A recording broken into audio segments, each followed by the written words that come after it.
All right, welcome back. We're on the Watchdogs at noon, another Saturday on the Our Black Media Network. So, how are you this morning, Taylor, or afternoon? I'm good. How about you? All is well. All is well.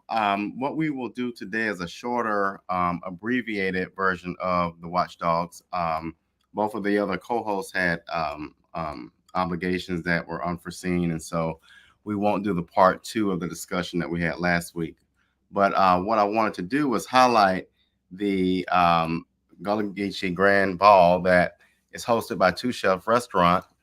But also, while we're doing that, is to highlight the restaurant itself. And so, Taylor, if you don't mind, tell us a little bit about yourself, how you got to where you are with the restaurant, and a little bit of some of your challenges along that way. Mm. Hello, everyone. I am Taylor Washington, the co-owner of Two Chefs Gullah Geechee Soul Food Restaurant here in Savannah. Um, Two Chefs is a restaurant that um, was birthed in me. To be honest, my grandmother raised me, so a lot of the recipes and stuff that I have here at Two Chefs, it stems from her. But the actual name Two Chefs was birthed between my husband and I, because he's the other owner. When we were in culinary school, and that's when we decided at that time that we were going to do it together. Um, But with that being said, my grandmother always wanted to have a restaurant. Unfortunately, due to resources at that time, she wasn't able to. So what she did was she took her gift and she gave it back to the community. Cooking for functions, family functions, church functions, wherever she could have lent her hand, she did. And as you know, because she raised me, I was a part of that. I was able to partake in some of the stuff that she did for the community and the secrets of her recipes. So didn't know that um, when my grandmother got on her sick bed that I would be transformed is the word that I like to use into loving cooking is as much as she did. Of course, I had my family. Grandmama, we didn't have to cook. Everybody ended up over to Granny's house. To me, she was mom. Right. So when she got sick, I had to take that role. But then when I took that role, I realized how much love uh, that I had for cooking and the love that I got back from my family and others who um, were eating my food. So that made me feel good, when you get that response from people, oh man, that was so good, da da da da. So I started Tailor Made Catering in 2006. Um, Pretty much took the role of my grandmother, helping with the community, cooking for church functions and etc. But then I hit a block wall there, and that block wall was because um, I had needed to learn the art of cooking. Um, so that's when I kind of threw it under the bus. I was like, "Nah, I'm not going back to school." I was tired. I didn't want to go back to school. At the time, I was an entrepreneur. I had my own courier business, and I was like, "Nah, I'm not about to do that. I'm not going back to school." So I just kind of like put it to the side, and still cook for my family and family functions and stuff like that. If someone came and asked me to fix something, I did. But then hard times came, challenges where me and my family, we lost everything. We became homeless, and I needed a new direction. Um, and I asked, and I was like, okay, God, I need a sign. I need to know where I need to go. And he said, wait, he didn't say anything. I was watching TV at the time, and a commercial came on for Virginia College. And I was like, nah, I'm not going to school. So I changed the station. And the very same commercial that was on the prior station was on now. And I said, okay, I got it. I got it. I see, Right. I got it. So I got up and Mhm. I called the school and I was in the last week of registration. Wow. Right. That's just how much Wow. push That's it was yeah, yeah, yeah. last week. So I went and I registered, and then my husband was like, "I'm going with you. Oh We're gonna wow. do this together." So we both went to Culinary, which was inside Virginia College, and we made such an impact. We held a 4.0, the whole entire program. We graduated summa cum laude. We were awarded from the Tourism Leadership Council here in Savannah for a scholarship. We both did. We've been in the magazine for the best apple pie. I mean, Wow. I can go on and on and on, but then come from the scholarship that the tourism leadership gave us, we were able to that helped us open our very first location, which was on Bay Street, Amazing. in the Woodville area, and it was a takeout. Didn't last very long, uh, not because people didn't patronize us. They started doing road work, Yeah. which created challenges for the people to get to us. And we don't like challenges, especially when it's time to eat. You got to fight to get to some place. You're gonna take the Party. easier work, right? So we Hmm. shut down, and I was riding one day and I found this location here that was available, which was my grandmother's dream to always be on MLK. Wow. Um, and that was 5 years ago. We still hanging in there amongst a lot of challenges.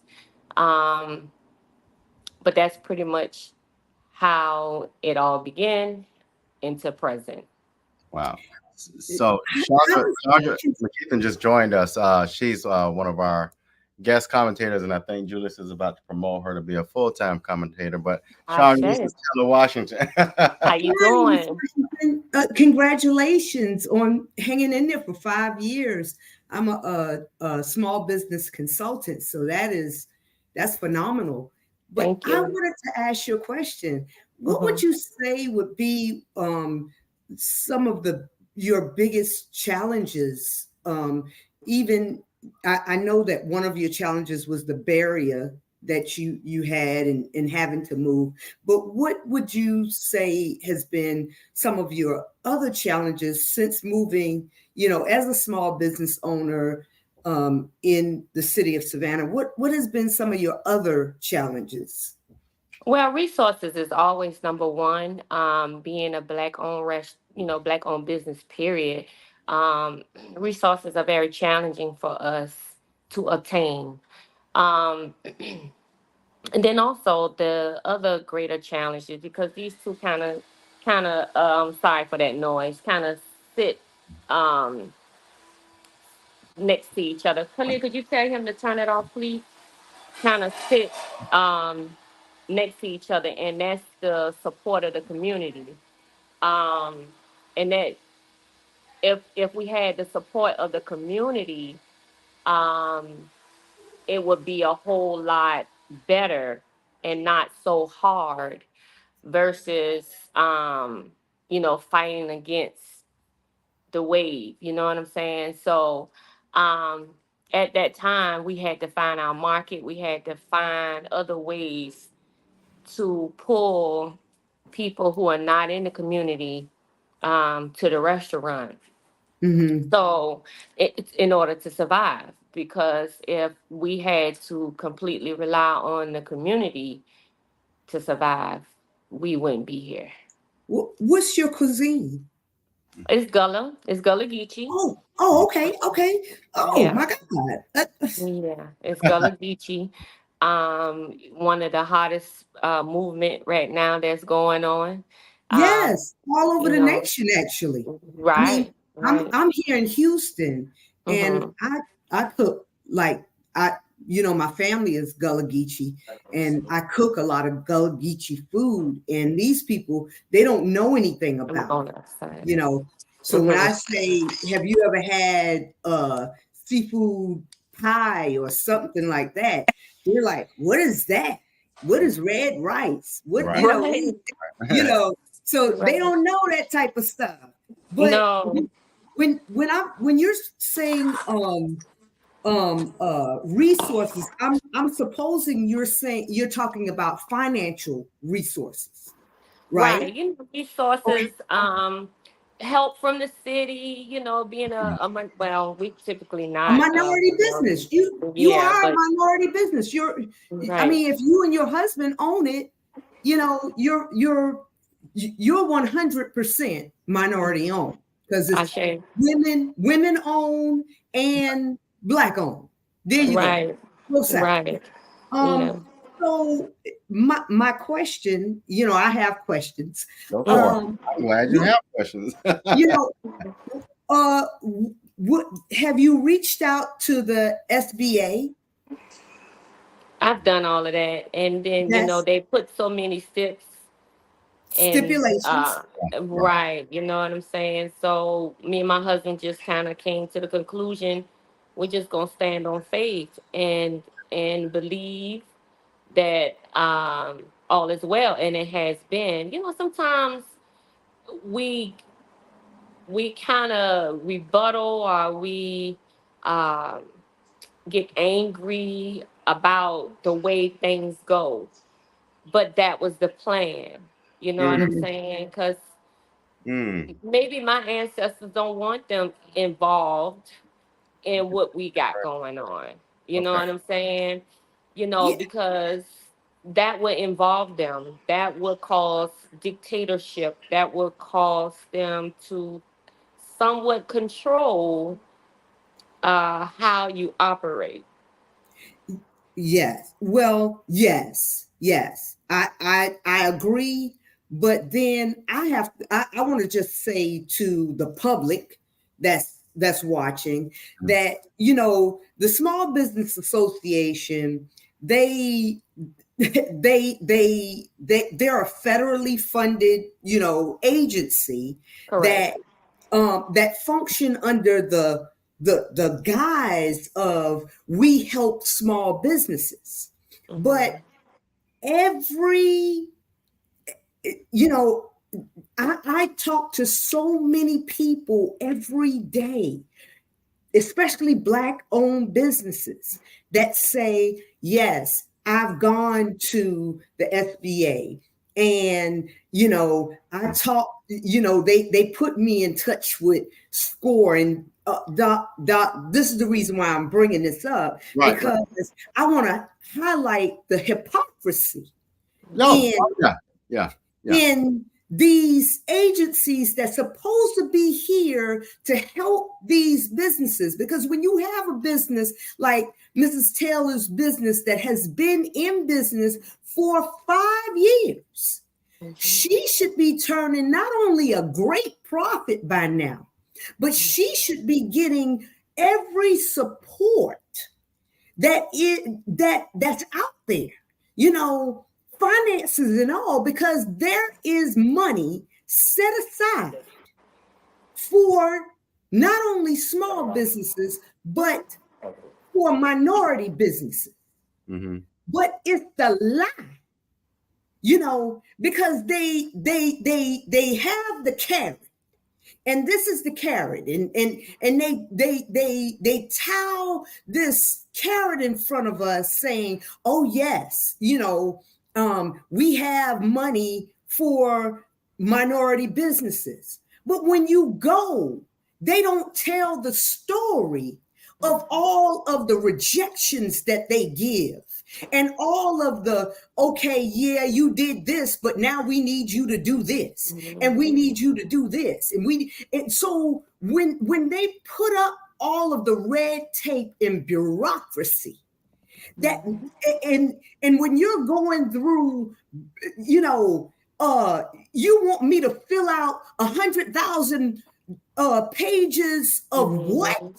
to get $20,000 for Okay, it? that's And right. and And if I don't have, and a lot of small businesses don't have the resources to invest, because if Miss Taylor is cooking, because don't you cook? Yes, It, ma'am. so if she is cooking, she does not have time to do a lot of administrative work, That's you right. know, behind the scenes, and this is how they get them.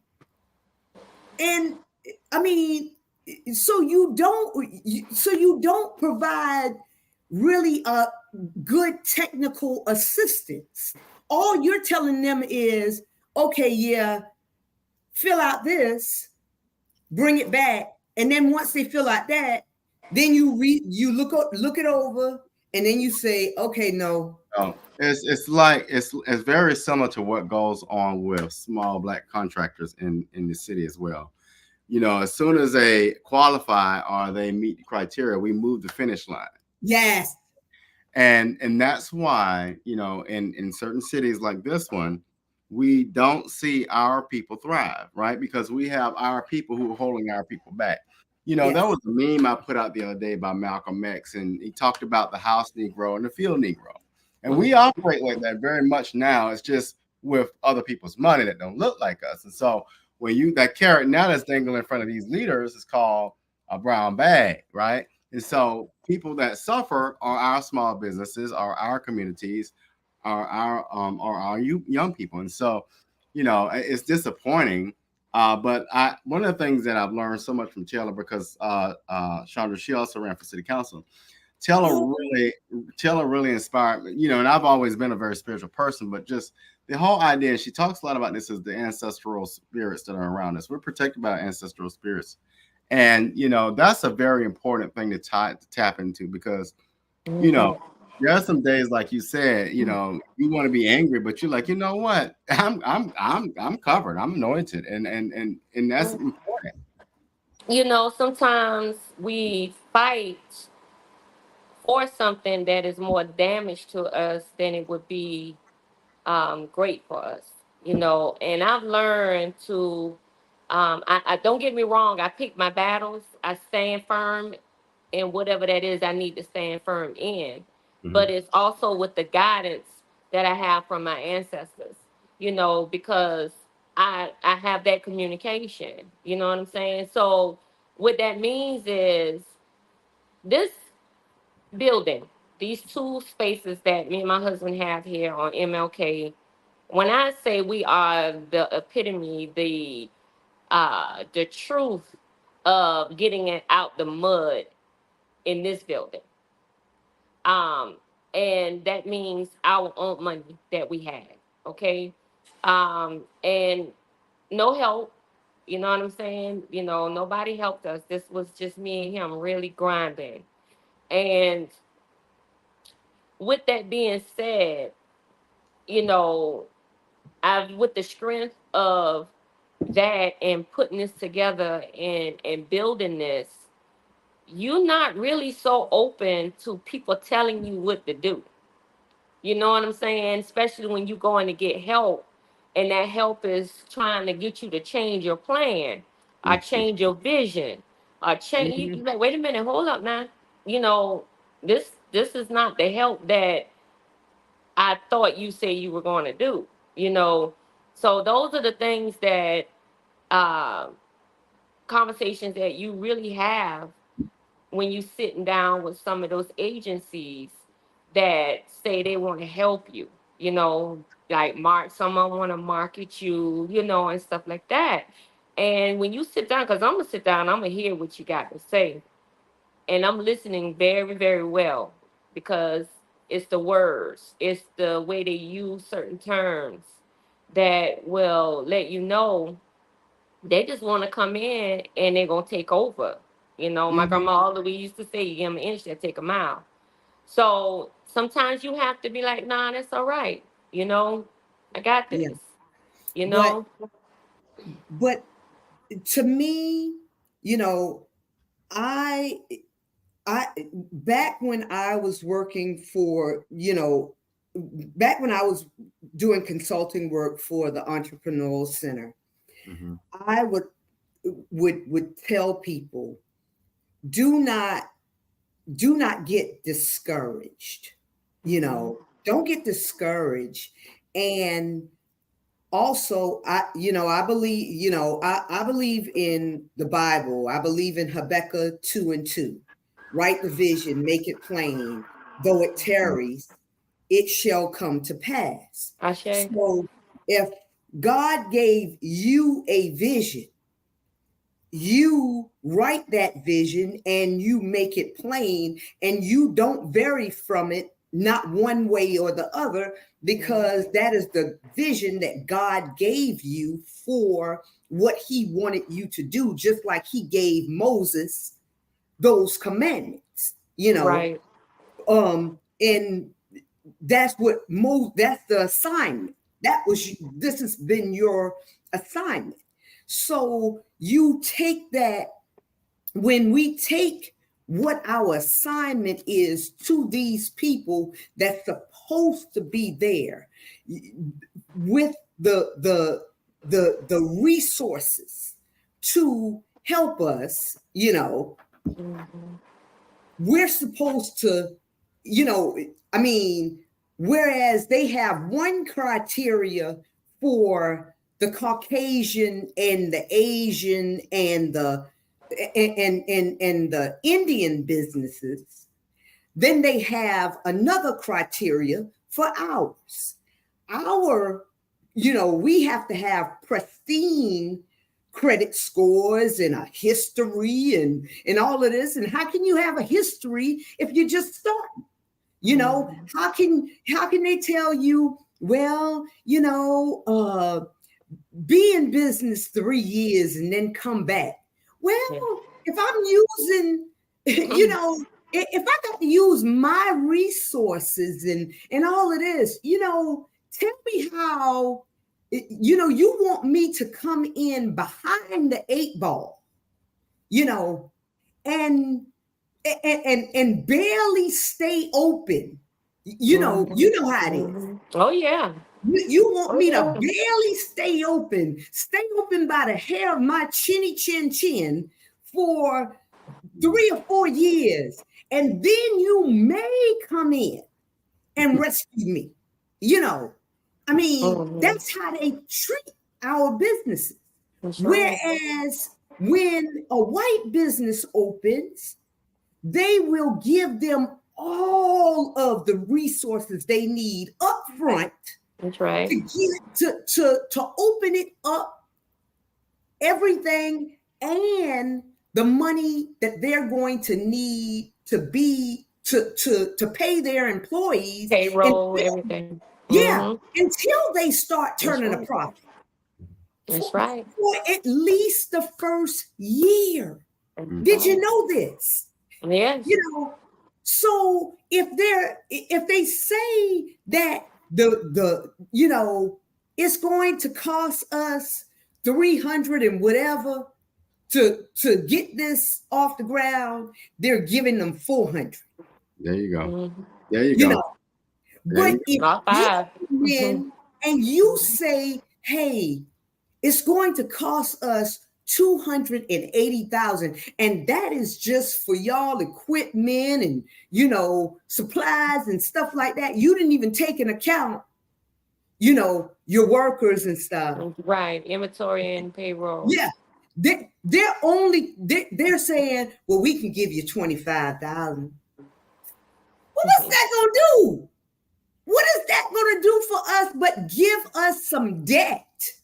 That's it. That's all it's gonna do. Aggravation.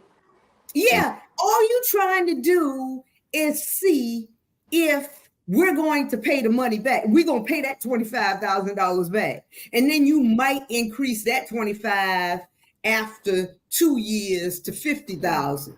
But it's still not going to be what we need. So how are you helping? You're not helping.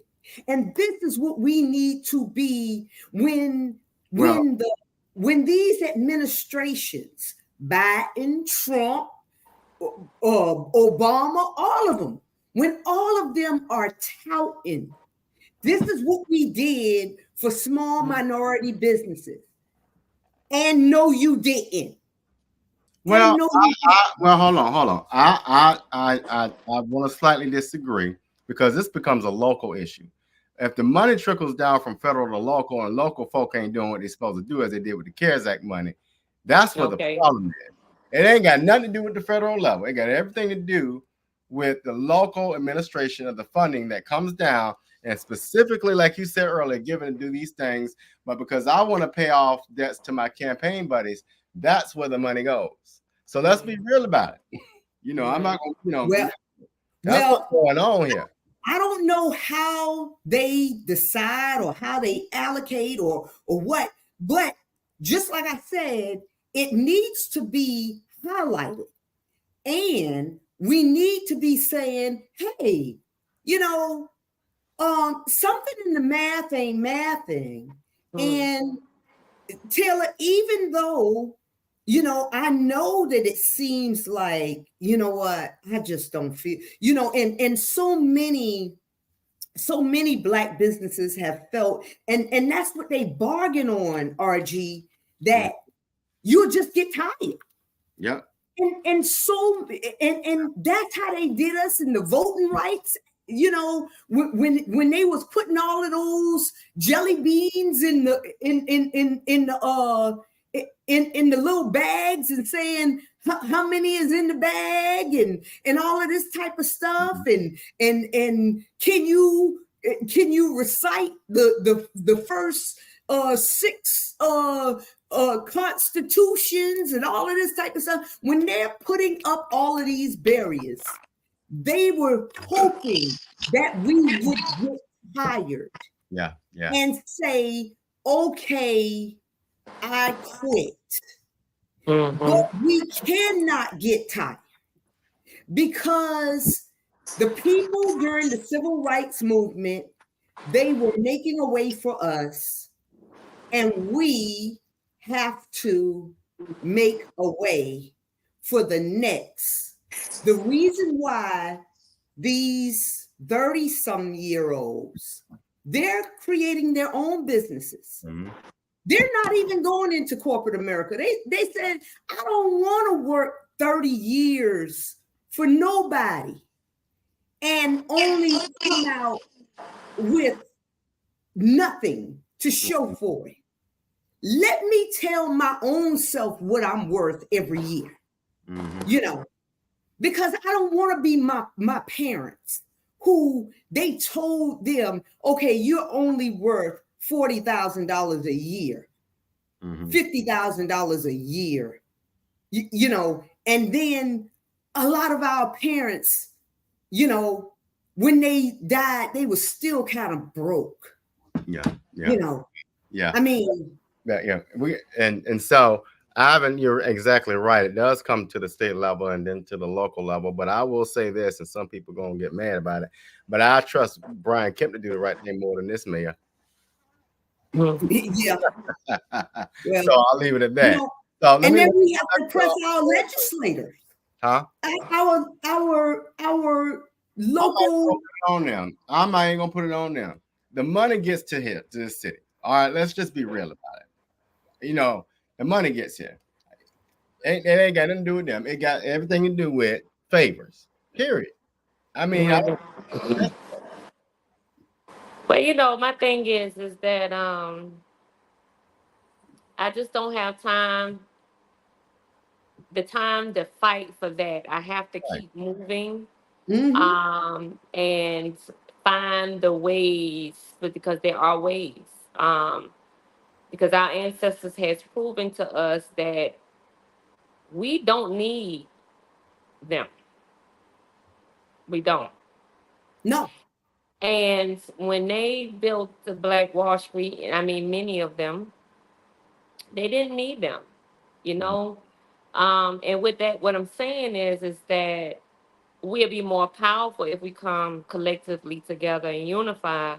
But until then, I have to keep moving. I can't get distracted by the blockage, because the blockages are there to make you not want to continue your fight. So with that being said, because I have had many investors interested in Two Chef Gullah Geechie Soul Food Restaurant, and like I'm sitting here talking to you all, they want to come in. They want $51.49. I'm like, are you serious? Mhm. Do listen, we not fit to play those types of games, man. I mean, Two Chef Gullah Geechee is a brand, and it has built itself. You know what I'm saying? I don't need no one trying to come in now after the hard work has been done to try to take what my ancestor and my husband's ancestor has left us to build foundation for our children. You know what I'm saying? So we have to be careful with we get involved in it. You know what I'm saying? And I'm not willing to just hand this over just for money. I'm not willing to do that. But if you guys, even if y'all had a strong uh what's that thing called downtown? Department of Commerce Commerce. for uh black The Chamber black of Commerce. Chamber of Commerce for the black businesses. If y'all had a strong one, they would be the voice. They would be the voice. The Hispanics got a chamber of commerce, and they are definitely speaking up for their uh their Yeah. their businesses. Well, So we're gonna put a part two to that because I want to definitely, I get what you're saying, but we want to definitely highlight one of the amazing things that Two Chef Restaurant has contributed to Savannah already. And this is by themselves. And so I want to play the commercial, Taylor, that Okay. promo you did from last year, I think. Mm-hmm. Then what I'll Mm-hmm. do, hold on, let me see if I can do this here. Can I do it this way? And then what mhm. I'll do is just show them the Eventbrite and let you talk about it. So here we go. Okay.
You can bank on it.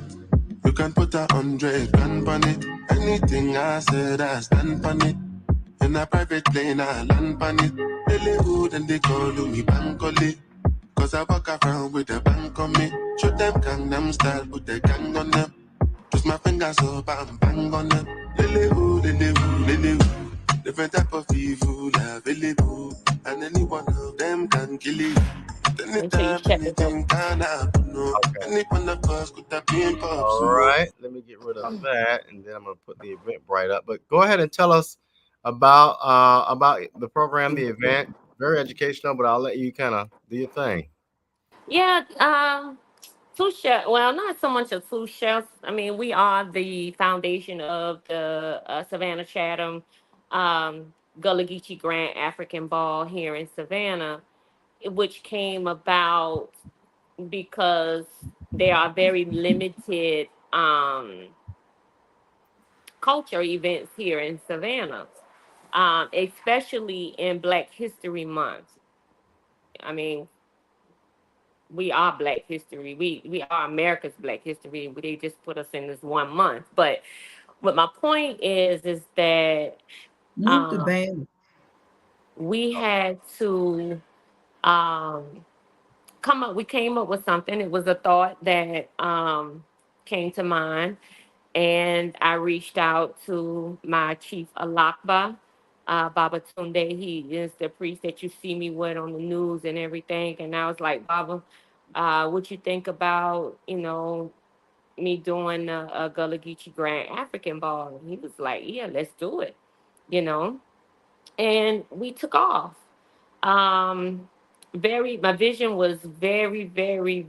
What you see is the vision, okay? And he was the person that was in charge of the dancing, the drumming, and the masquerade and everything. Of course, two chefs along with cooks and treats, which is Chef Ish. We were in charge of the food, the cuisine, and the entertainment, which is an African artist who is also connected to Oyutunji, which is the African village in South Carolina, um, Oba Ogunalano. And I felt that that was something that we very much needed because it tells you so much about our culture that we don't discuss or somewhat has been frowned upon. Um, and I think that the reason it has been frowned upon is because what was said to demonize it. But if you are just open to hear and listen,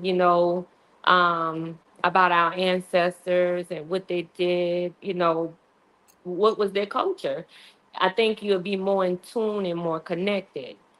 Now, the thing is to have this as an annual event here in Savannah, Georgia, as long as God give me breath in my body, and hopefully someone will come up, rise up as I rise up to take over if anything was to happen. One of my children, I'm a mother of 11. One of them will take it and take the torch and finish. But this year is, um, I don't know, it's something about 2024. Okay, and I just felt that I had to step outside of the norm this year to do something uh, more that will bring more awareness and education, and speak to us as a race, as a culture of people, as a community of people here in Savannah, because it's so much that is going on right now that a lot of them don't even realize they're being affected by. Um, so with that being said, I've got the same people on the program, and but then Dr. Uma Johnson, he's also a part of our Igbe. It's called Egungun Igbe, which is the ancestors. Okay. And I reached out to him and I was like, Ifatunde, um, would your schedule allow you to be here in Savannah for the Gullah Geechie Grand African Ball? And he responded back and he said yes. So from that moment, I spoke with the chief of Lakba, Babatunde, and we got on the phone with our brother, Ifatunde, which is Dr. Umar Johnson, and we conversed and we had conversation, right? And he's going to be here. The event is going to be phenomenal. I can't wait. It's about royalty. It's speaking to our divine selves. We need to stop putting the limitation on self. Stop looking for help on the outside when all the help is within. We need to operate our minds. We need to know that the power is in the mind. We are limitless people. We put Yes. the caps on us. Um, and I tell people all the time, I'm a force to be reckoned with. I know that. And I know sometimes that can be offensive to some people. But I would never dumb down myself to satisfy someone else's feelings. Because whenever I set my mind on something, I can achieve it. And just like this ball, so many came against me in 2023, 2022, 2023 about this ball. The very first time that it happened here in Savannah, Chatham. Why African ball? Why not? Why we can't have an African ball? We have everything else. You know, why we can't highlight the royalty, the true identity of our ancestors? Why we can't do that? You know, I mean, I had so much scrutiny, so much backlash. But I knew it was gonna be great because anything that's great, the attack, you can expect the attacks. And the same thing for this year. Same thing for this year, you know. But I am moving with grace, with the help of my ancestors to continue to push this through. Um, you can get your tickets here at Two Chefs. You can go on Eventbrite and get your tickets. It's going to be phenomenal. We're going to have a good time. Word is going to be spoken. We got the king of Oyotunji going to be in the building again this year. Um, I'm excited. And me being a part of the Egg Bay, you know, it's just so much be released at this ball. Some of it I have never experienced being a part of the Egg Bay.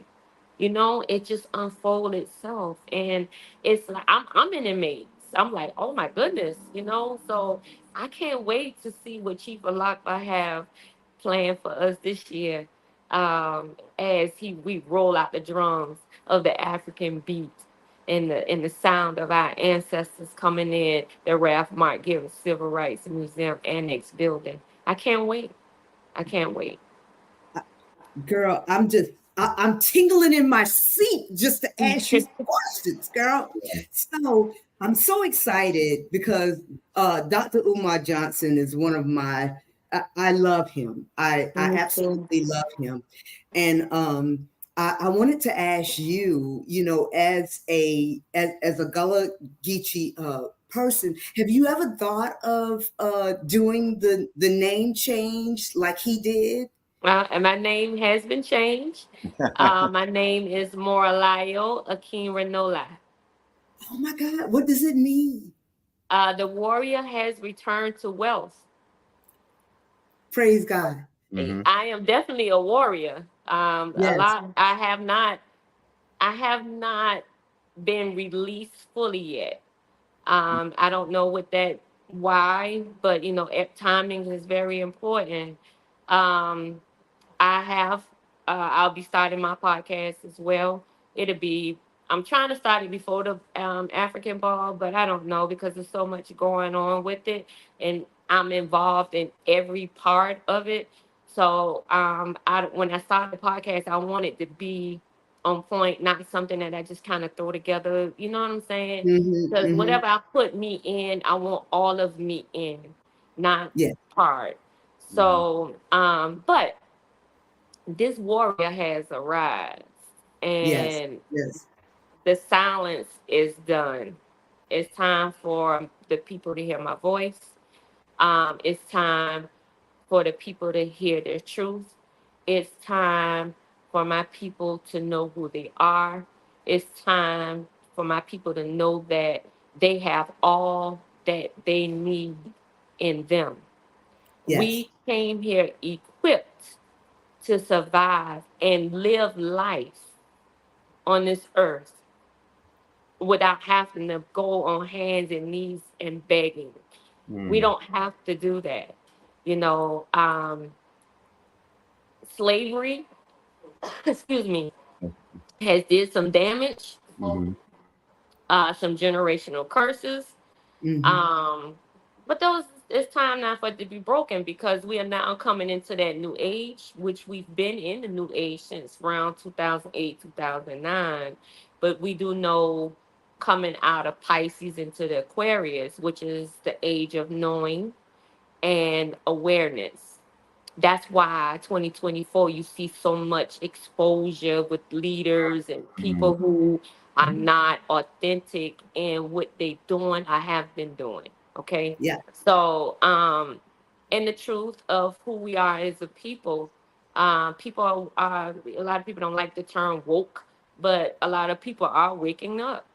And by the blink of the eye, they're going to be like, oh man, why I ain't been seeing this, you know? So to your point, 2024 is the covenant year of the dawning of a new day.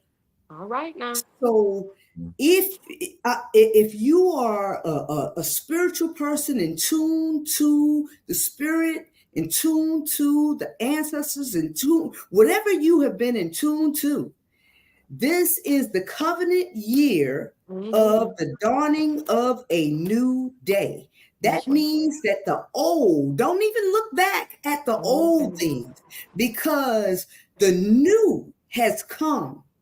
And we are going into a new age. Wow. You know, Wow. everything is going to be new. And my sister, oh my God, it is such a pleasure to meet you. Likewise. And I know, I mean, if you were over here, you in Houston,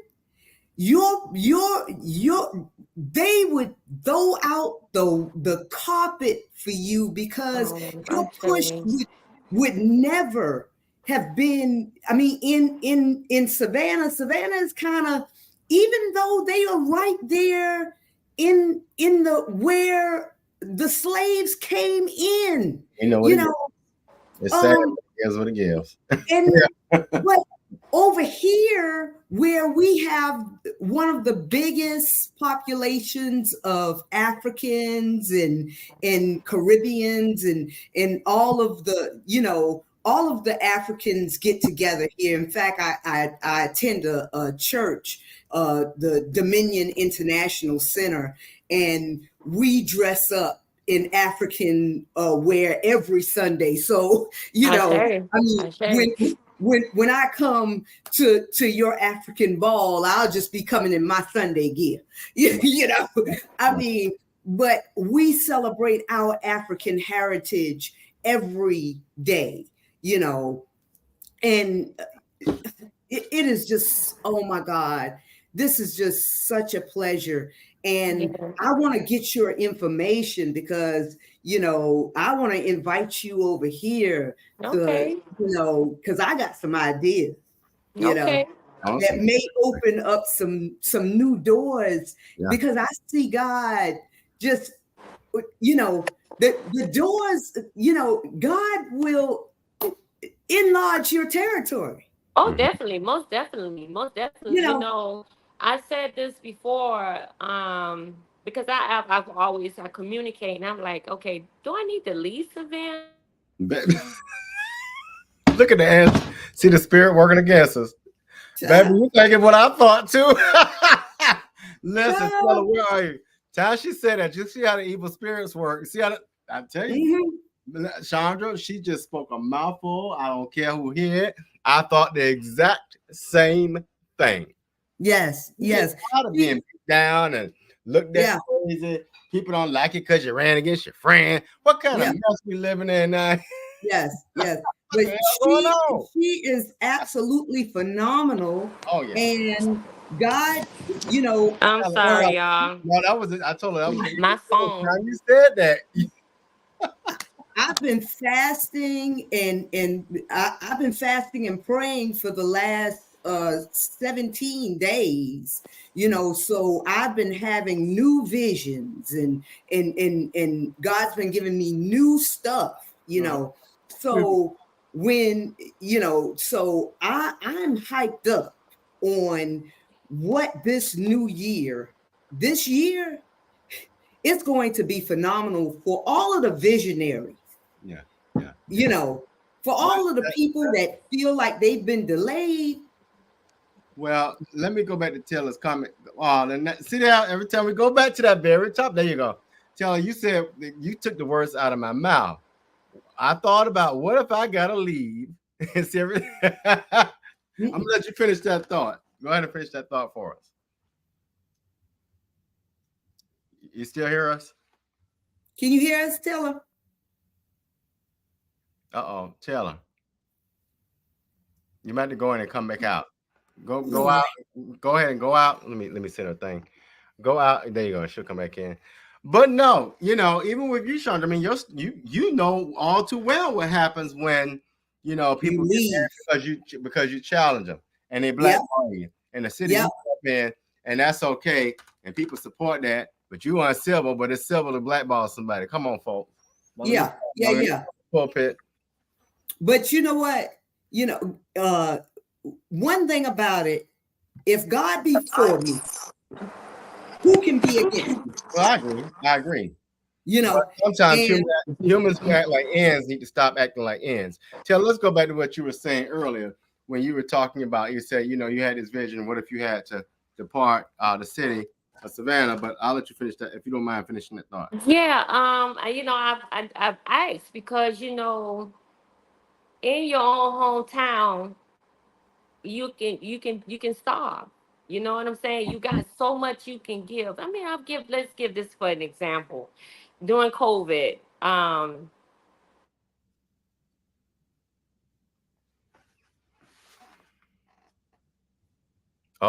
See what I'm saying? I'm telling you.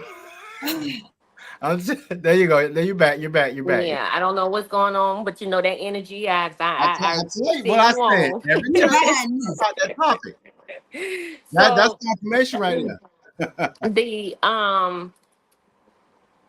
My point is this is out of everything that we did for COVID, giving back to the community during the roughest time, a worldwide pandemic, we opened our doors on Saturdays for 8 Saturdays and fed the community for free.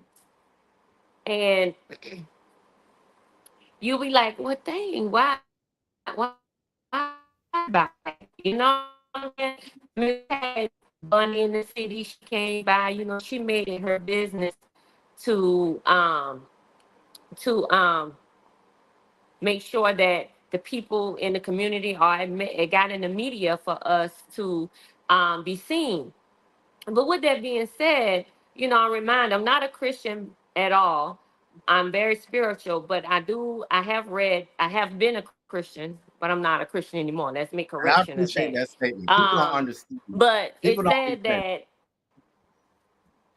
Jesus was frowned upon in his own home.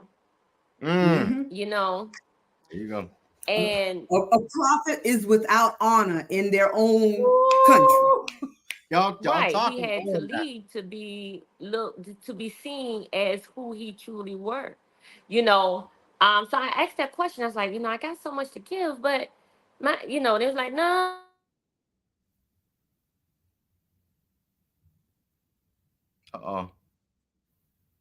Your volume went out, Taylor. I think somebody tried to call her. Yeah, that's exactly what. Yeah, your volume went out. Just go back out and come back in.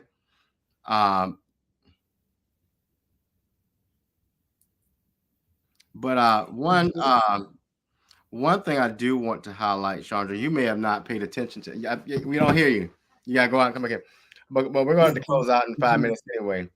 But Taylor also was with us running for city council. She ran for District 2. Did a very good job, held her own. She and Tia Brightwell ran against that guy. I'm not going to say his name because he doesn't live there. But anyway,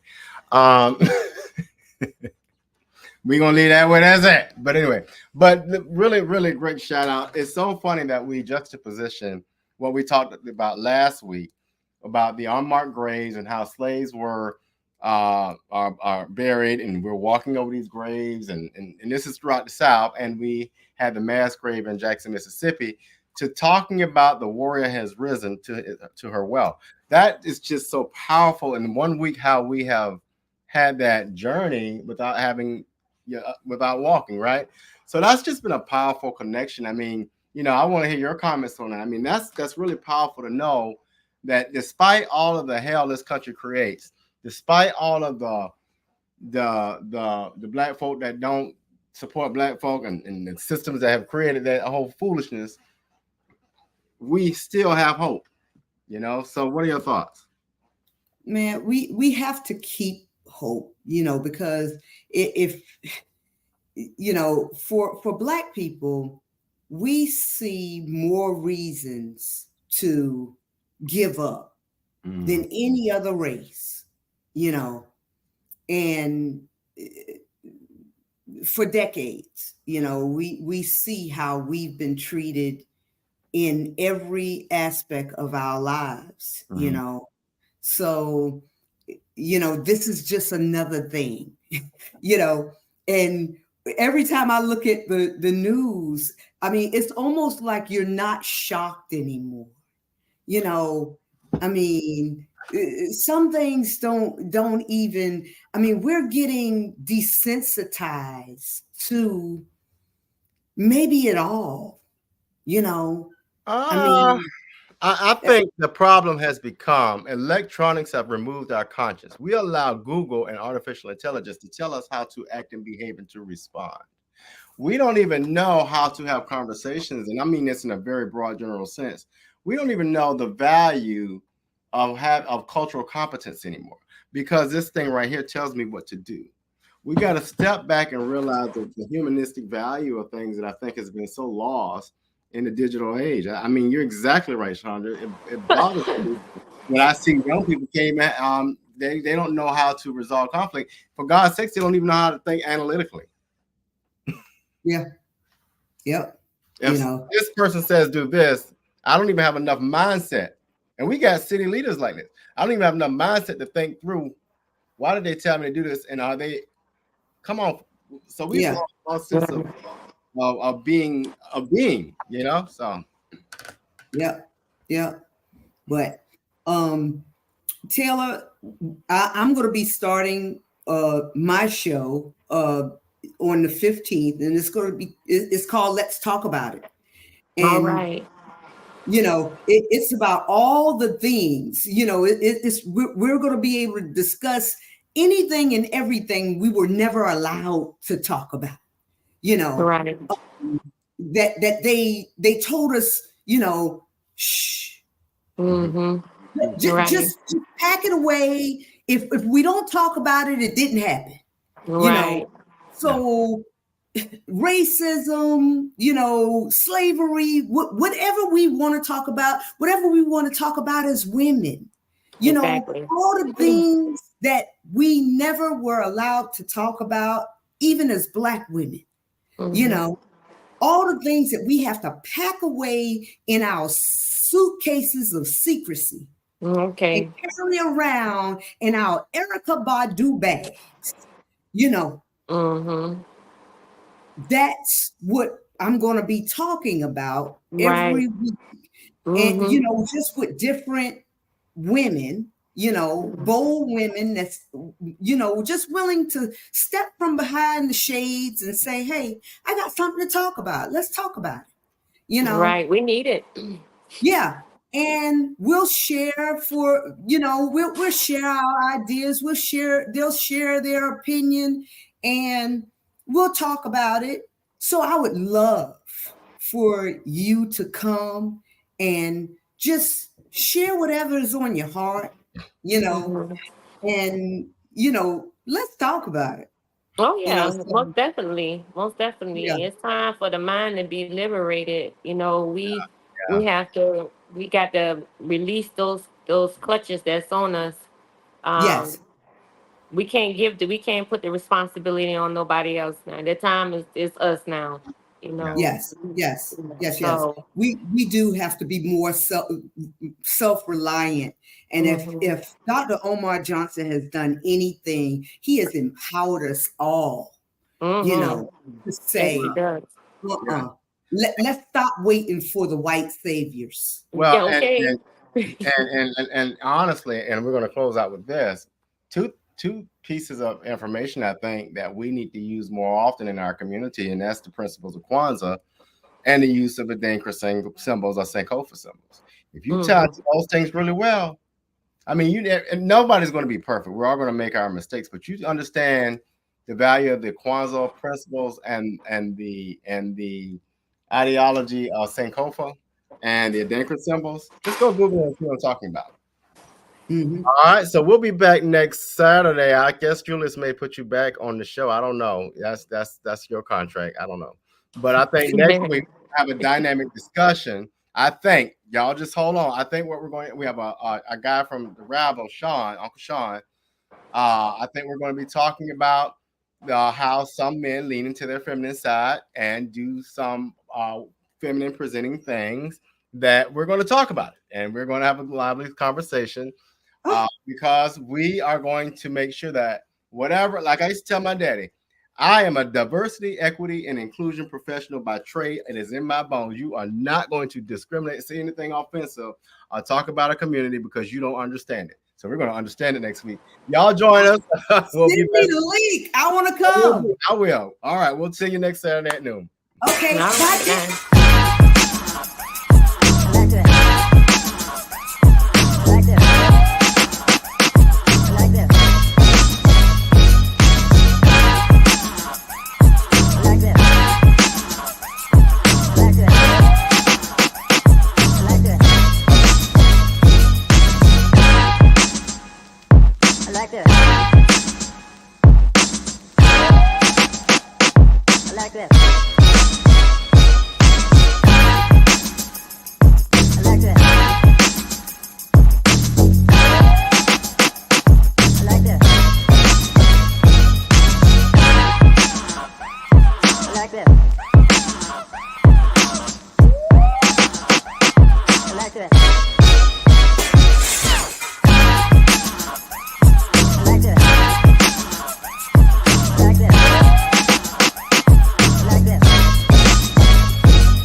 like this.